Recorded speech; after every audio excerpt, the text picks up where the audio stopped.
Alright, Blaise, here's your 347 small block Ford, your restrictions, combinations. That's one of our ass-cast heads, custom grind hydraulic roller. We just got one of our Dyno manifolds and carburetor distributor on there for you. Run it in.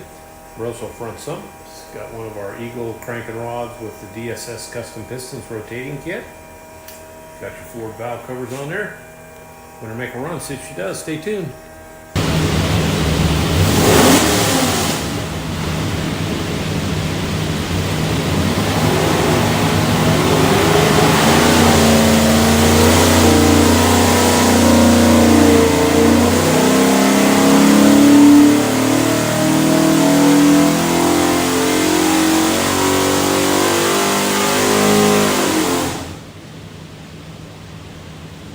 Alrighty, 3,400, 430 foot-pounds of torque, peak torque 441 foot-pounds, peak horsepower 448, rated at 440, so everything's good. What we'll do now is pull the pipes back, make sure it's good and clean for you. Show you a couple of things. When you see your engine, find this thing looks like a credit card.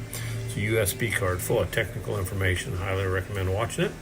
On the engine will be this tag. It'll have some other specs on it. Have the engine number if you need something from us. The engine number is the easiest way to look you up. Flip it over, it's got a QR code. That will take you to some other tech stuff. Have a great day.